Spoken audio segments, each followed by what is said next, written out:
Assalamualaikum warahmatullahi wabarakatuh. Terima kasih masih menonton channel saya. Sebelumnya, jangan lupa like, komen, share, dan subscribe. Kali ini saya akan membawakan sebuah cerita yang berjudul Pocong Kuburan Keramat. Di suatu desa terpencil di Jawa, hidup seorang pemuda bernama Budi. Pemuda berusia 23 tahun itu terkenal pemberani, meskipun terkadang keberaniannya lebih menyerupai kenekatan. Malam itu Budi menghadiri pertunjukan wayang kulit di desa sebelah, sebuah acara yang jarang digelar. Usai pertunjukan, waktu sudah menunjukkan pukul 1 dini hari.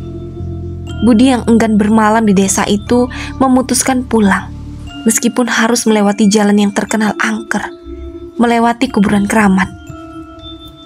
Kuburan keramat itu bukan sekedar tempat pemakaman biasa. Menurut cerita orang-orang tua, di sana bersemayam arwah penasaran seorang dukun hitam yang meninggal dengan cara mengenaskan. Dukun itu dikubur tanpa prosesi layak, karena dianggap membawa petaka bagi warga desa. Budi menyalakan senter di ponselnya sambil melangkah perlahan. Hawa dingin menusuk tulang, membuatnya sedikit menggigil. Jalan setapak menuju kuburan itu sunyi, hanya ditemani suara jangkrik dan sesekali hembusan angin yang melintasi dedaunan. Pepohonan di sekitar tampak seperti bayangan hitam raksasa yang mengintai. Ketika sampai di dekat gerbang kuburan keramat, bulu kuduk Budi mulai berdiri. Udara di sana terasa lebih berat. Sebuah batu nisan besar di pintu masuk terlihat mencolok dalam temeram. Di atasnya ada tulisan, "Jangan ganggu penghuninya," yang terlihat samar-samar oleh cahaya bulan. Budi mencoba mengabaikan rasa takut yang mulai merayap. "Alah, cuma cerita orang tua buat nakut-nakutin," gumamnya untuk meyakinkan diri. Namun langkahnya terhenti ketika mendengar suara langka dari dalam kuburan. Suara itu terdengar seperti sesuatu yang menyeret tubuhnya di tanah. Budi langsung menoleh ke arah suara tersebut. Awalnya, ia hanya melihat bayangan pepohonan yang bergoyang tertiup angin. Namun saat dia memperhatikan lebih seksama, sesuatu bergerak. Sebuah sosok putih muncul perlahan dari balik pohon besar. Sosok itu tinggi, terbungkus kain kafan, dengan wajah yang hampir tak terlihat. Kain kafannya terlihat kotor, penuh dengan bercak tanah dan darah kering. Matanya gelap kosong, tapi terasa seolah menatap langsung ke arah Budi. Itu adalah pocong. Jantung Budi berdegup kencang. Ia merasa kedua kakinya membeku. Sosok itu mendekat dengan gerakan melompat pelan-pelan. Setiap lompatan meninggalkan bekas tanah yang lembab. Tiba-tiba, suara mendesing terdengar di telinga Budi, diikuti oleh bisikan samar. "Pulanglah sebelum terlambat." Budi tersentak, napasnya tersengal-engal, tapi dia tak mampu bergerak. Pocong itu semakin mendekat. Suara bisikan itu berubah menjadi tawa kecil yang serak dan menggema, seolah berasal dari segala arah. Tawa itu membuat Budi merasa seakan-akan dirinya dikelilingi oleh sosok-sosok tak kasat mata. Ketika pocong itu hanya berjarak beberapa meter darinya, tiba-tiba angin bertiup kencang. Pohon-pohon di sekitarnya bergoyang liar, daunan berterbangan, dan hawa di sekeliling semakin dingin. Senter ponsel Budi berkedip-kedip sebelum akhirnya mati total. Gelap. Pocong itu kini tepat di depannya dengan gerakan pelan. Kepala pocong itu miring ke samping, menampilkan wajahnya yang penuh luka robek. Dari luka itu, mengalir cairan hitam kental yang menetes ke tanah. Aroma busuk menyengat menusuk hidung Budi, membuatnya hampir muntah. Budi akhirnya bisa bergerak. Dengan seluruh tenaga, ia berlari sekencang mungkin, meninggalkan kuburan keramat itu. Namun pocong itu tidak tinggal diam. Terdengar suara lompatan cepat mengejar di belakangnya. Setiap lompatan pocong terdengar seperti dentuman keras di tanah, membuat langkah kaki Budi terasa semakin berat. Saat Budi hampir mencapai ujung jalan setapak, tiba-tiba tubuhnya terasa seperti dihantam sesuatu. Ia terjatuh dengan keras. Wajahnya hampir menghantam batu besar di tanah. Ketika ia mencoba bangkit, pocong itu sudah ada di depannya. Kali ini hanya beberapa inci dari wajahnya. Mata pocong itu berubah menjadi merah menyala. Sementara suara tawa seraknya semakin menjadi-jadi. Budi merasa napasnya sesak. Sebelum dia sempat berteriak, pocong itu merunduk ke arahnya. Dari mulut pocong keluar suara bisikan. "Kau tidak akan pergi begitu saja." Suara itu disertai hembusan angin dingin yang menusuk telinga. Dalam kepanikannya, Budi mengambil batu besar di dekatnya dan melemparkannya ke pocong itu. Batu itu menembus tubuh pocong seperti melewati bayangan, tidak memberikan efek apa-apa. Pocong itu hanya tertawa semakin keras. Budi terjebak di kuburan keramat. Malam yang semakin pekat seakan ikut menekan keberaniannya. Sosok pocong itu masih berdiri beberapa langkah darinya. Matanya yang kosong seperti jurang kegelapan terus menatap lurus ke arah Budi. Langkah Budi terasa berat, seolah tanah kuburan itu mencengkram kakinya. Rasa dingin menyelimuti tubuhnya, tapi ia tidak bisa memikirkan apapun kecuali mencari jalan keluar. Pocong itu melompat mendekat lagi. Gerakannya lambat, tapi penuh ancaman. Dari tubuhnya yang terbungkus kain kafan, keluar aroma anyir bercampur tanah basah. Tubuh Budi bergetar hebat, tapi ia memaksa otaknya untuk bekerja. Di sela-sela rasa takut, Budi teringat cerita orang tua di desa. "Kalau kau bertemu hantu, jangan pernah menunjukkan punggungmu. Mereka akan semakin berani kalau kau tahu takut." Budi menguatkan diri. "Aku gak takut. Pergi sana," teriaknya, meski suaranya bergetar. Pocong itu berhenti. Kepala sosok itu miring perlahan, seperti kebingungan mendengar tantangan Budi. Namun tawa kecil serak kembali terdengar dari mulutnya yang robek. "Tidak takut?" Suara itu menggema. Bukan hanya dari satu arah, tapi seperti datang dari seluruh penjuru kuburan. Budi merasakan tekanan di dadanya semakin kuat.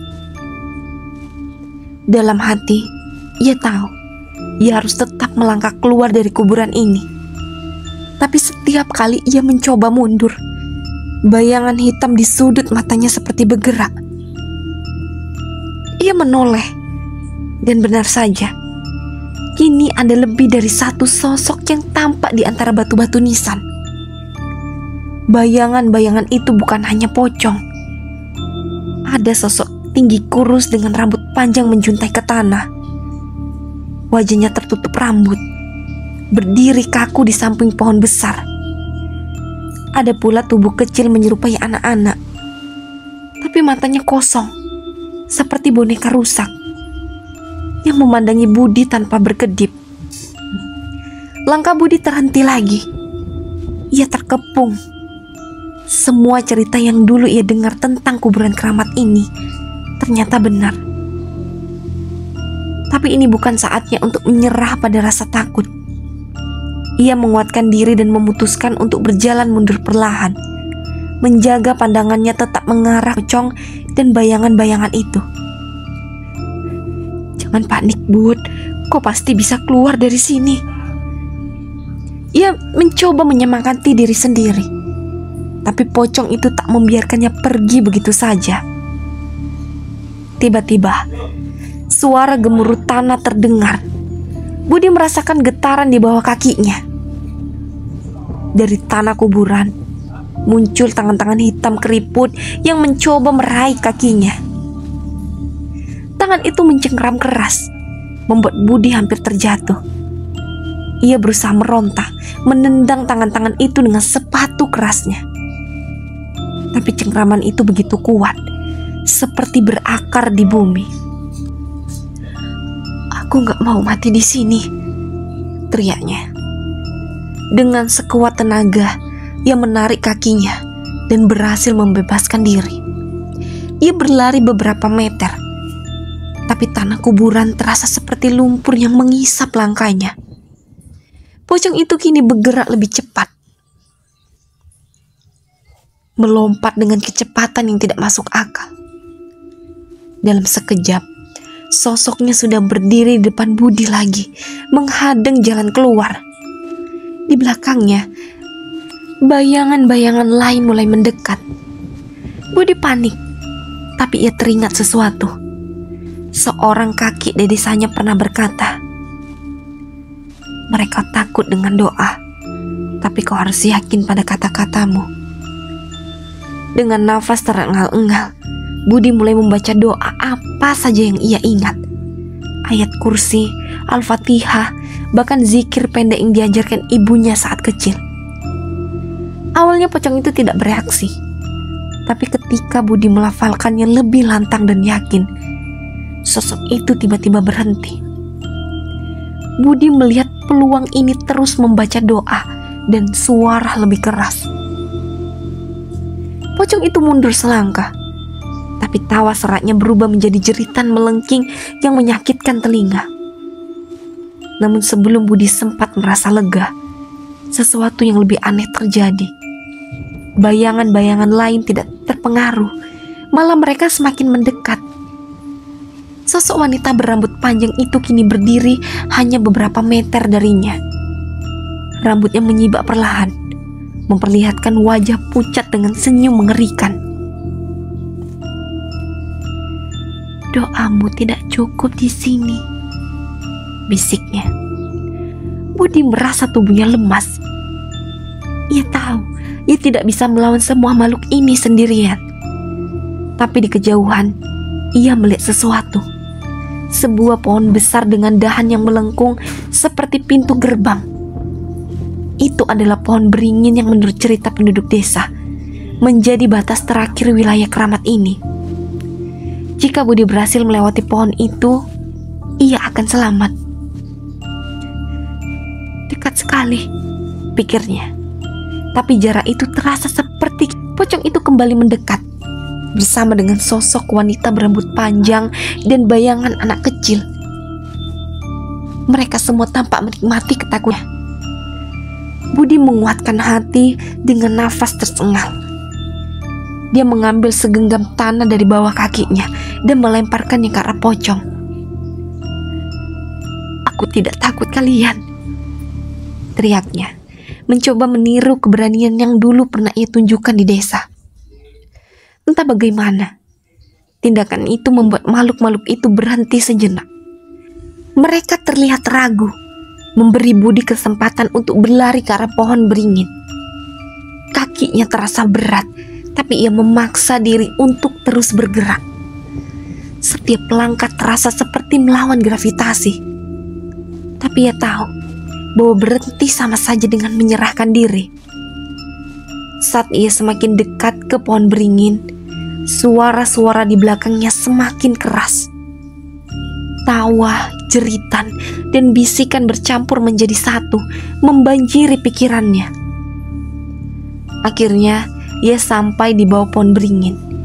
Ia merasakan sesuatu yang aneh, seperti dinding tak kasat mata yang memisahkan dunia keramat dengan dunia manusia biasa. Budi melangkah melewati dahan pohon itu. Seketika, semua suara berhenti. Ia menoleh ke belakang, dan yang ia lihat hanyalah kuburan yang sunyi. Tidak ada lagi bayangan, pocong, atau sosok mengerikan lainnya. Tapi perasaan tidak nyaman itu tetap tinggal di hatinya. Budi menghela nafas panjang, mencoba menenangkan dirinya. Dalam keadaan basah kuyup oleh keringat, ia melanjutkan langkah menuju desanya. Tapi malam itu meninggalkan bekas yang tidak akan pernah ia lupakan. Ia bersumpah tidak akan pernah melewati kuburan keramat itu lagi. Tidak peduli apapun yang terjadi. Namun di balik pohon beringin, sosok pocong itu berdiri diam, memandangi Budi yang semakin jauh. Mata kosongnya menyala samar di balik kegelapan.